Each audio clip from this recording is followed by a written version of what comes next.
Uma saudação a todos. Meu nome é Emerson Borges, sou bacharel em História e por mais de 20 anos fui ministro religioso. Sou escritor desse livro, A Bíblia sob Escrutínio. Sou o criador desse canal no YouTube, como também do Instagram, do site e da página no Facebook Deus e Homens.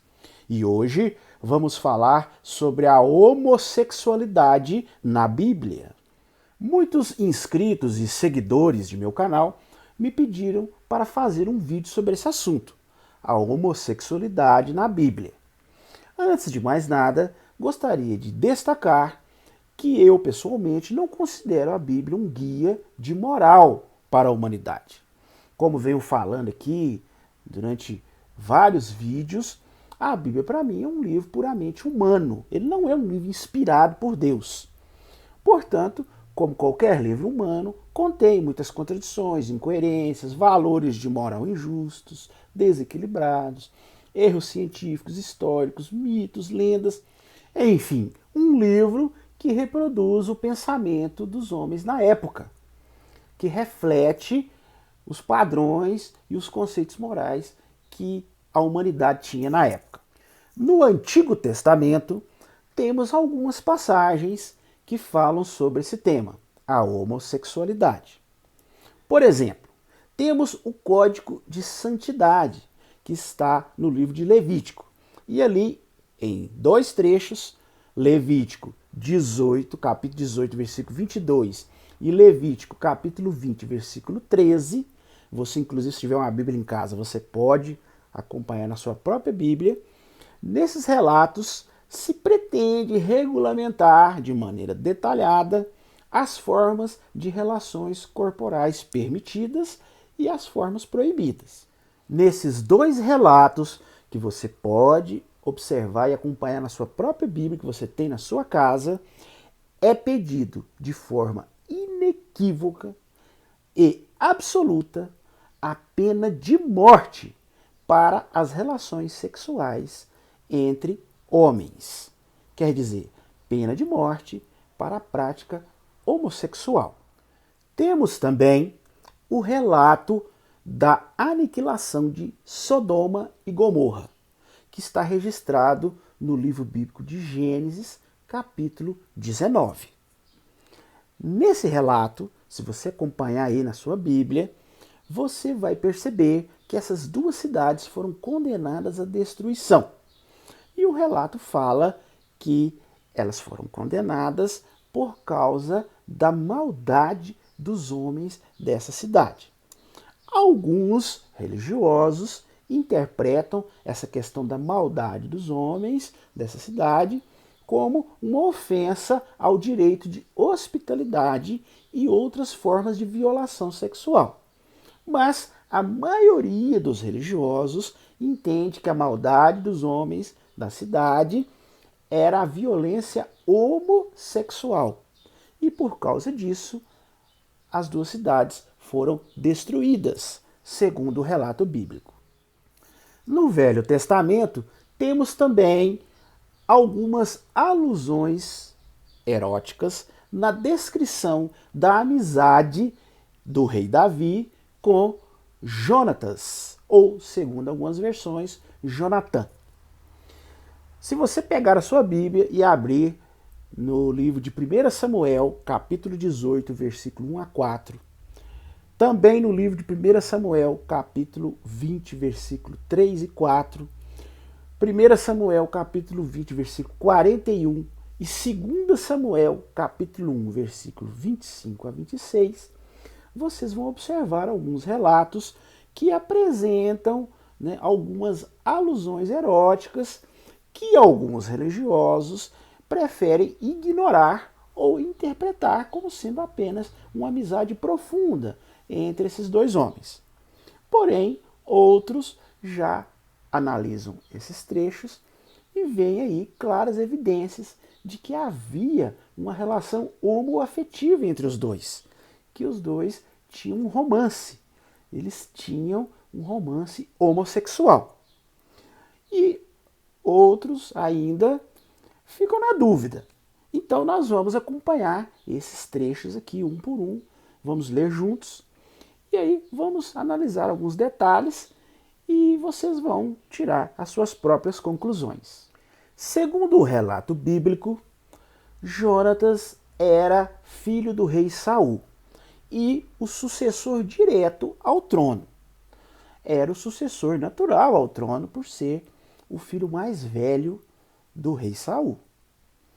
Mas, contrariando, né, toda a tendência, né, de ele assumir o trono, Jonatas ele acaba fazendo uma aliança com Davi, que por fim acabou sendo o escolhido para o trono. E Jonatas aceitou isso de bom grado. Segundo o relato bíblico, uma certa ocasião ele disse para Davi: "O que tu desejares, eu te farei." Foi o que Jonatas expressou. Então isso já causa uma certa dúvida nas pessoas, nos leitores da Bíblia, e muitos já começam a achar indícios de uma relação homossexual. Porque, normalmente na época, a pessoa que era o primeiro ali na linhagem para herdar o trono, ele se agarrava a isso com todas as forças. E dificilmente ele cederia, assim, esse direito de maneira tão fácil para outra pessoa, a não ser que houvesse um sentimento romântico envolvido, um sentimento muito forte, que muitos dizem que era amizade, mas alguns, né, já começam a enxergar aí uma afeição mais forte, algo mais do que uma profunda amizade. Numa outra passagem bíblica, Jonatas ele declara claramente que amava Davi como a sua própria alma. E numa outra passagem, numa cena que a Bíblia descreve, num encontro entre eles, a Bíblia diz que ele tira sua roupa e fica ali diante do seu amado. Eles despem, né, das suas vestes.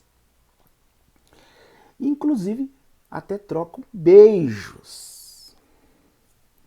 Então, né, muitos religiosos tentam usar algum contorcionismo teológico, né, algum malabarismo hermenêutico, e tentam de todas as formas dar uma branqueada nesse relato, né, dizendo que essa questão do beijo era muito comum na época, né, trocar beijos, mas era na face, e que essa questão de despir da veste era uma maneira de mostrar que você estava, né, mostrando lealdade a outra pessoa. Eles, né, criam aí uma série de interpretações teológicas para amainar um pouco o tom do relato. Mas a saga de Davi mostra que Davi era um homem cheio de contradições. Inclusive, como já expliquei profundamente num outro vídeo, Davi foi capaz de mandar um soldado leal e fiel a ele para a frente de batalha para poder ficar com a mulher dele, que é Betsaba, ou Batseba, né, como depende da versão.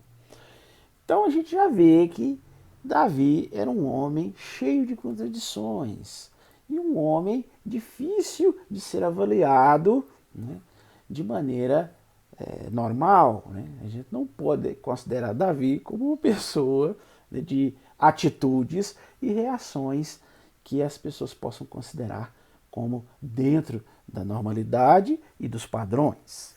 Inclusive a história do rei Davi mostra que ele de início ele se casou com uma irmã de Jonatas, chamada Mical, que era uma filha do rei Saul. Talvez, porque Davi tinha, né, a vontade de ser rei, talvez ele achou que casando com a filha do rei, ele teria um caminho mais curto para o trono. Inclusive, para se casar com Mical, o rei Saul fez um pedido muito esdrúxulo para Davi. Parece que já havia ali, o rei Saul já observava em Davi a ânsia pelo trono. O rei Saul, na ocasião, visto que eles estavam em guerra com os filisteus, ele pediu a Davi algo praticamente impossível. ele pediu que Davi trouxesse 100 prepúcios dos filisteus. Olha bem, quer dizer, Davi teria que matar 100 homens e tirar o prepúcio desses 100 homens e trazer para o rei Saul, para que ele pudesse se casar com a filha do rei Saul, Mical. Davi, ele foi, né? E não só matou 100, mas para mostrar sua bravura, matou 200 filisteus. Trouxe o dobro para o rei Saul, segundo o relato, né? E cortou os prepúcios desses 200 homens e trouxe para o rei Saul. Assim, ele se casou, né? O rei Saul ficou ali numa sinuca de bico, ele não podia voltar atrás da palavra dele. E visto que ele tinha prometido, né, a filha, ele teve que entregar a sua filha para Davi. Só que, se observarmos o decorrer da história, o casamento de Davi e Mical não foi um casamento assim, que podemos dizer, um casamento bem sucedido, né? Mical, segundo a Bíblia, há até uma contradição, né? Em algumas passagens diz que ela nunca teve filhos. Já em outras passagens diz que ela teve filhos. Então aí a gente já vê uma confusão no relato. Além disso, o relato mostra que em algumas ocasiões Mical ficava assim nervosa com Davi diante de algumas atitudes de Davi. Inclusive tem um relato que quando Davi conseguiu, né, recuperar a Arca do Pacto, ele ficou muito feliz e, segundo o relato, ele começou a dançar assim de uma forma espalhafatosa, né? De uma forma assim, muito alegre, né? E Mical o repreendeu, né, fortemente diante dessa atitude pouco usual para um rei, né? Ela diz que um rei não poderia, né, agir dessa maneira, ficar dançando e pulando de forma espalhafatosa, demonstrando toda a sua alegria, né? Então por aí a gente já vê que o casamento não era assim um casamento, um mar de rosas, né? Havia tensões, eles não se davam muito bem, Mical não gostava de certas atitudes e reações de Davi, né?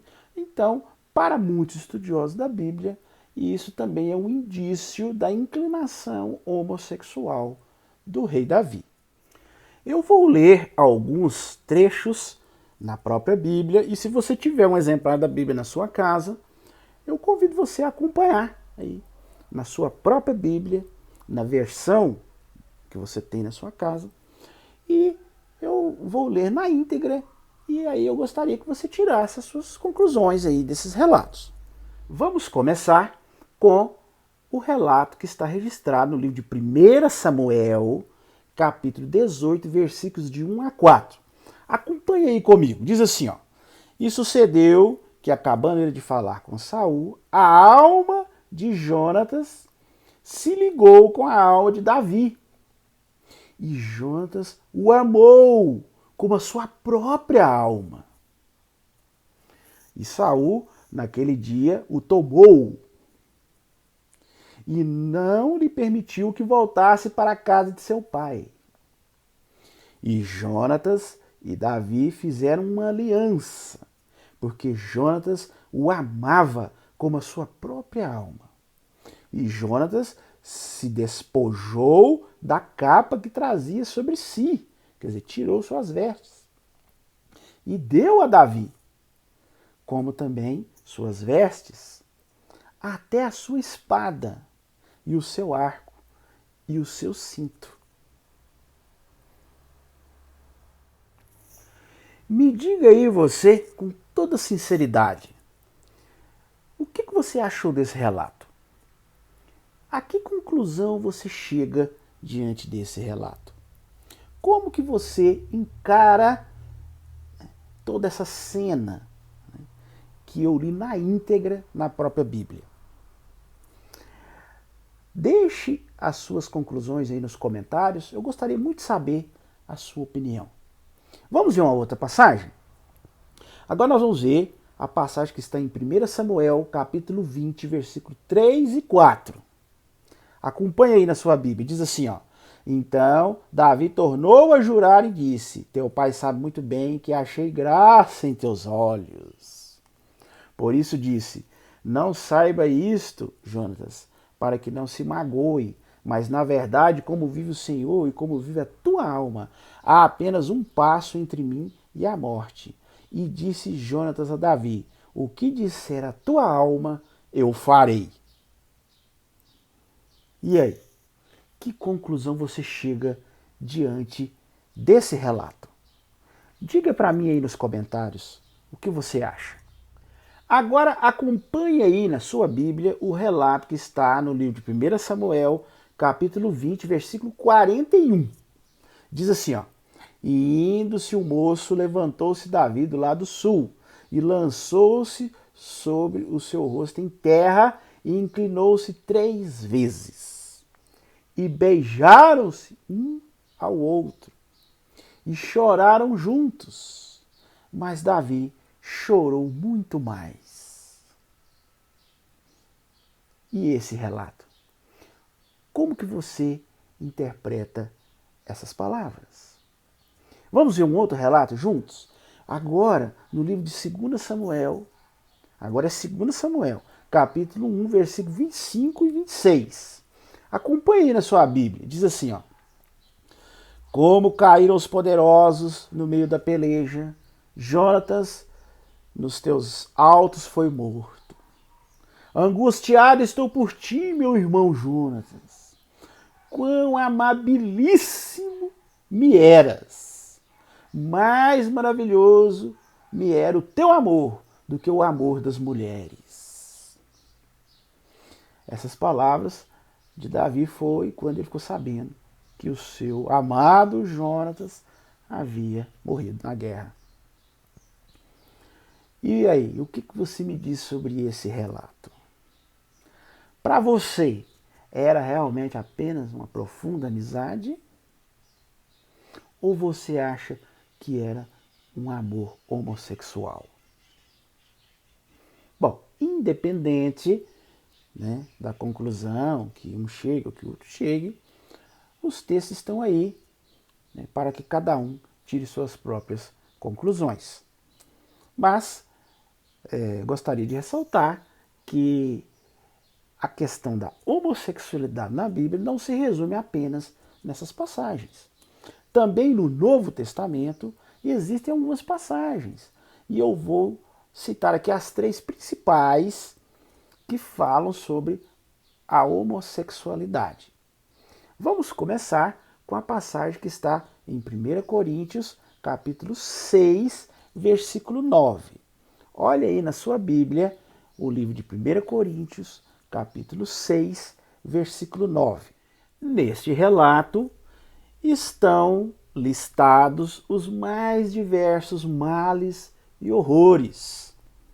E aqueles que cometem esses males, esses atos horríveis, estão trancadas as portas do céu. E nesse relato, como também num relato parecido, que está em 1 Timóteo, capítulo 1, versículo 10, que você também pode conferir na sua Bíblia, ali eles colocam os mentirosos, os assassinos, listados igualmente, né, colocados no mesmo patamar dos homens que cometem atos sexuais com outros homens. Pode observar aí na sua própria Bíblia.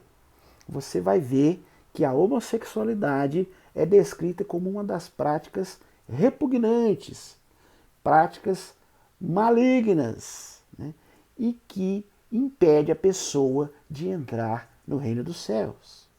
Muitos religiosos, mais fundamentalistas e extremistas, eles justificam a famosa cura gay baseado em versículos tais como Levíticos, capítulo 20, versículo 13, que eu já citei no começo do vídeo, que lá fala claramente que homem que se deita com homem pratica algo repugnante e deve ser morto. E também uso esse texto que eu falei agora na primeira carta de Paulo aos Coríntios, capítulo 6, versículo 9. esse também é um dos textos favoritos dessa turma aí da cura gay, né? Porque esse texto fala que os impuros, os idólatras, os adúlteros, e usa, se você observar na Septuaginta grega, usa uma palavra chamada malakoi e uma outra palavra chamada arsenokotai. Então, essas duas palavras são comumente traduzidas como afeminados. Outras traduções colocam homossexuais, outros até põem pervertidos, imorais. Né? Mas a maioria das versões coloca afeminado ou até mesmo homossexuais. Então veja que o texto ele enquadra o homossexualismo como uma prática que, se a pessoa cometer, ela não vai herdar o reino de Deus. O relato bíblico de Romanos, capítulo 1, versículos 26 e 27, se você observar aí na sua própria Bíblia, você vai notar que nesse relato é o único relato na Bíblia que é citado as relações sexuais entre duas mulheres. Vemos aí a única menção ao lesbianismo. E nesse relato é falado de forma clara que as pessoas que têm desejo de relação sexual com outras pessoas do mesmo sexo, essas pessoas sofrem de uma atormentante tortura, que isso é uma aberração e uma falsa crença. Mesmo diante de todos esses relatos, existem muitos homossexuais que se dizem cristãos, que dizem que são seguidores da Bíblia e são seguidores dos princípios bíblicos.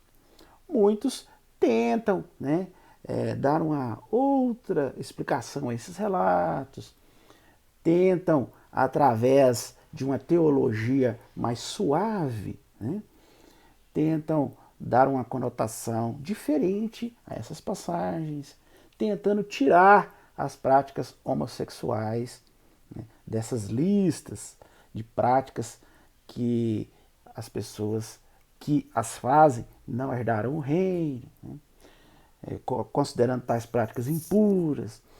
Mas eles tentam, É difícil, eu acho uma tarefa árdua você pegar vários trechos como esses que falam claramente contra essa prática, você tentar maquiar isso aí, Mas muitos tentam, inclusive tem muitas religiões que aceitam o homossexualismo. Existem alguns líderes religiosos que inclusive até fazem casamentos homossexuais hoje, porque hoje em dia, o homossexualismo, apesar de ainda existir um certo preconceito, ele é mais aceito do que em épocas passadas.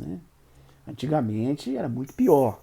Então hoje alguns líderes religiosos chegam até mesmo a fazer casamentos entre homossexuais. Algumas religiões aceitam homossexuais. E existem até religiões que foram fundadas especificamente para homossexuais. Muitos homossexuais, inclusive, se apegam muito àqueles trechos que eu mostrei do rei Davi com Jonatas, dizendo que o rei Davi era homossexual e mesmo assim Deus o considerava. Na Bíblia, ele era considerado um servo leal de Deus. Entretanto, não podemos deixar de mencionar que a grande maioria das religiões e dos líderes religiosos consideram a prática homossexual como algo errado, como uma prática que Deus não gosta e que as pessoas que praticam isso não herdarão o reino de Deus e serão desaprovadas por Deus. Então, há assim uma polêmica sobre isso e muitas religiões realmente não aceitam a prática homossexual. Eu, particularmente, considero essa polêmica desnecessária, Como já disse no início do vídeo, eu considero a Bíblia como um livro que tem ideias puramente humanas. Não é um livro inspirado por Deus. Portanto, não é um livro que pode servir de base para a moral e para os padrões e os costumes da sociedade. A Bíblia simplesmente reflete, né, os padrões que existiam na época e não devem ser aplicados em nossos dias. Os homossexuais conseguiram muitos avanços em nossa época. E eu creio que, com o passar do tempo, essas conquistas de direitos vão aumentar ainda mais. Então, um homossexual ficar se apegando à Bíblia, né, que é um livro que reflete o pensamento medieval, tribal, né, um pensamento antigo, arcaico, extremamente machista, né, e extremamente contrário ao homossexualismo, eu considero assim meio contraditório e até mesmo uma perda de tempo. Mas para aqueles que ainda querem serem cristãos, religiosos, é o direito deles, né? Mas eu estou expressando aqui simplesmente o que eu penso diante de tudo isso, né? Se eles conseguirem se desvencilhar, né, desse apego à Bíblia e ao cristianismo, né, aos dogmas religiosos, eu creio que eles serão muito mais felizes. Bom, este era o assunto que nós iríamos analisar hoje. Se você gostou, não esqueça de dar o joinha aí para nós, estoure esse like aí para nós, né? Comente o que você achou, deixe aí o seu comentário, a sua opinião, né? Compartilhe com seus contatos e se inscreva em nosso canal, né? Tá vendo esse quadradinho aqui, ó, no cantinho? Clica nele e se inscreva em nosso canal. E acione o sininho de notificações. Se você desejar adquirir o meu livro, eu vou deixar aqui na descrição, como sempre, nos meus vídeos eu deixo os links aonde você pode adquirir meu livro. Meu livro é vendido nos principais sites de venda online do país, como a Livraria Cultura, Saraiva, Submarino, Amazon e até mesmo no meu próprio site. Você pode comprar o meu livro diretamente do meu site, www.deushomens.com.br. Se você desejar assistir os mais de 60 vídeos que nós já fizemos em nosso canal, eu também vou deixar aqui os links para que você possa assisti-los. No mais, eu desejo uma excelente semana a todos e até nosso próximo vídeo.